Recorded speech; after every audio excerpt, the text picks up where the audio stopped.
जय श्री कृष्णा, जय सिया राम, जय श्री राधे राधे, जय श्री महाकाल।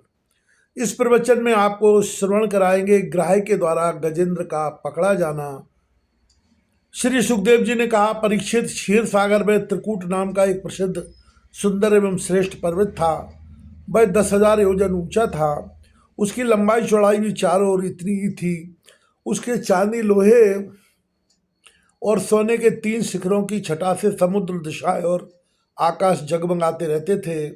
और भी उसके कितने ही शिखर ऐसे थे जो रत्नों और धातुओं की रंग बिरंगी छटा दिखाते हुए सब दिशाओं को प्रकाशित कर रहे थे। उनमें विविध जाति के वृक्ष, लताएं और झाड़ियां थीं। झरनों की झरझर से वह गुंजायमान होता रहता था।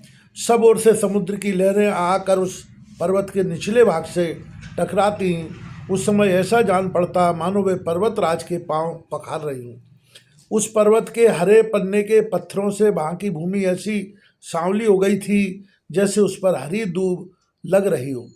उसकी कंदराओं में सिद्ध, चारण, गंधर्व, विद्याधर, नाग, किन्नर और अप्सराएं आदि विहार करने के लिए प्राय बने ही रहते थे।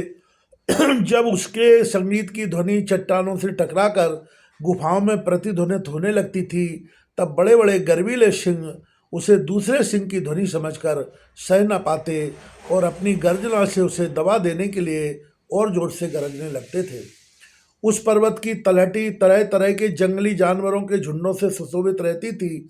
अनेकों प्रकार के वृक्षों से भरे हुए देवताओं के उद्यान में सुंदर सुंदर पक्षी मधुर कंठ से चहकते रहते थे। उस पर बहुत सी नदियां और सरोवर भी थे। उनका जल बड़ा निर्मल था। उनके पुलिन पर मणियों की बालू चमकती रहती थी। उनमें देवांगनाएं स्नान करती थी, जिससे उनका जल अत्यंत सुगंधित हो जाता था। उसकी सुरभि लेकर भीनी भीनी वायु चलती रहती थी। पर्वतराज त्रिकूट की तराई में भगवत प्रेमी महात्मा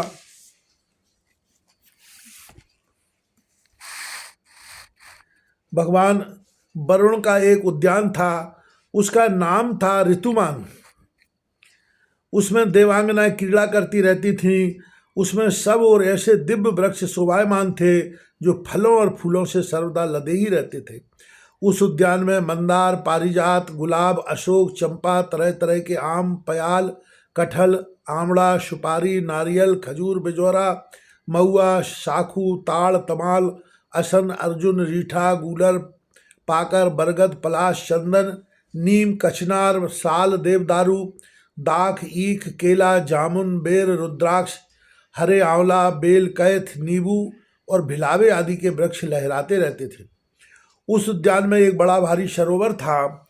उसमें सुनहरे कमल खिल रहे थे और भी विविध जाति के मुकुंद, उत्पल, कहार, शतदल आदि कमलों की अनूठी छटा छिटक रही थी। मत वाले भौरे गूंज रहे थे। मनोहर पक्षी कलरव कर रहे थे। हंस, कारंडव, चक्रवाक और सरस दल के दल भरे हुए थे। पनडुब्बी, बतख और पपीहे कूंज रहे थे। मछली और कछुओं के चलने से कमल के फूल हिल जाते थे, जिससे उनका पराग झड़कर जल को सुंदर और सुगंधित बना देता था। कदम्ब, बैत, नरकुल, कदम्बलता, बेन आदि वृक्षों से वह घिरा था। कुंद, कुर्बक, कटसरैया, अशोक, शिरस, बनमल्लिका, लिशोड़ा, हरिशिंगार, स्वर्ण-जूही, नाग, पुन्नांग, जाति, मल्लिका, शतपत्र, माधवी और मोगरा आदि सुंदर सुंदर पुष्प वृक्ष एवं तट के दूसरे वृक्षों से भी, जो प्रत्येक ऋतु में हरे भरे रहते थे, वह सरोवर शोभायमान रहता था। उस पर्वत के घोर जंगल में बहुत सी हथनियों के साथ एक गजेंद्र निवास करता था। वह बड़े शक्तिशाली हाथियों का सरदार था। एक दिन वह उसी पर्वत पर अपनी हथनियों के साथ कांटे वाले कीचक, बांस, बेत, बड़ी बड़ी झाड़ियों और पेड़ों को रौंदता हुआ घूम रहा था। उसकी गंध मात्र से सिंह, हाथी, बाघ, गैड़े आदि हिंस जंतु, नाग तथा काले काले गोरे सरफ और चमरी गाय आदि डरकर भाग जाया करते थे। और उसकी कृपा से भेड़िए, सुअर, भैंसे, रीछ, शल्य, लंगूर तथा कुत्ते, बंदर, हरिण और खरगोश आदि क्षुद्र जीव सब कहीं निर्भय विचरते रहते थे। उसके पीछे पीछे हाथियों के छोटे छोटे बच्चे दौड़ रहे थे। बड़े बड़े हाथी और हथनियाँ भी उस घेरे हुए चल रही थी। उसकी चमक से पहाड़ एक बारगी कांप उठता था। उसके गंड स्थल से टपकते हुए मद का पान करने के लिए साथ साथ भौरे उड़ते जा रहे थे। मद के कारण उसके नेत्र विहल हो रहे थे। बड़े जोर की धूप थी, इसलिए वह व्याकुल हो गया और उसे तथा उसके साथियों को प्यास भी सताने लगी। उस समय दूर से ही कमल के पराग से सुवासित वायु की गंध सूंघकर वह उसी सरोवर की ओर चल पड़ा जिसकी शीतलता और सुगंध लेकर वायु आ रही थी। थोड़ी ही देर में वेग से चलकर वह सरोवर के तट पर जा पहुंचा।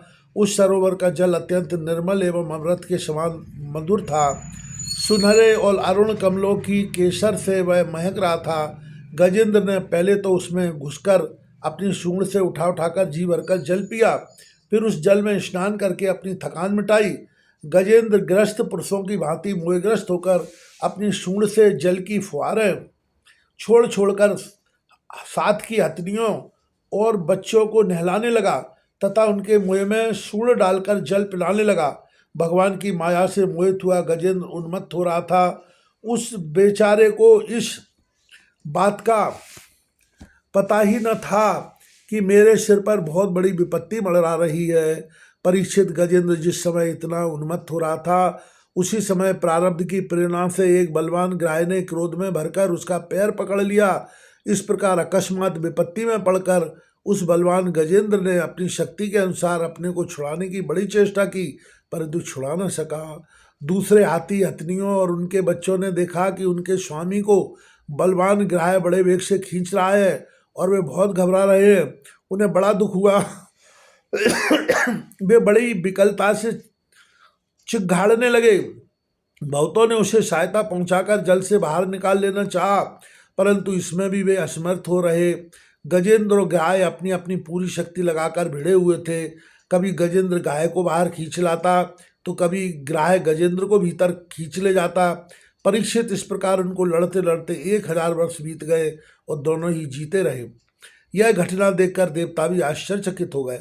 अंत में बहुत दिनों तक बार बार जल में खींचे जाने से गजेंद्र का शरीर शिथिल पड़ गया। ना तो उसके शरीर में बल रह गया और ना ही मन में उत्साह। शक्ति और भी क्षीण हो गई। इधर ग्राह तो जलचरी ठहरा, इसलिए उसकी शक्ति क्षीण होने के स्थान पर बढ़ गई। वह बड़े उत्साह से और भी बल लगाकर गजेंद्र को खींचने लगा। इस प्रकार देहाभिमानी गजेंद्र अकस्मात प्राण संकट में पड़ गया और अपने को छुड़ाने में सर्वथा असमर्थ हो गया। बहुत देर तक उसने अपने छुटकारे के उपाय पर विचार किया। अंत में वह इस निश्चय पर पहुंचा, यह ग्राह विधाता की फांसी ही है, इसमें फंसकर मैं आतुर हो रहा हूँ। जब मुझे बराबर के हाथी भी इस विपत्ति से ना उबार सके, तब ये बेचारी हथनियाँ तो छुड़ा ही कैसे सकती है। इसलिए अब मैं संपूर्ण विश्व के एकमात्र आश्रय भगवान की ही शरण लेता हूँ। काल बड़ा बली है, यह सांप के समान बड़े प्रचंड वेग से सबको निगल जाने के लिए दौड़ता ही रहता है। इससे अत्यंत भयभीत होकर जो कोई भगवान की शरण में चला जाता है उसे वे प्रभु अवश्य अवश्य बचा लेते हैं। उनके भय से भीत होकर मृत्यु भी अपना काम ठीक ठीक पूरा करती है। वही प्रभु सबके आश्रय हैं, मैं उन्हीं की शरण ग्रहण करता हूँ।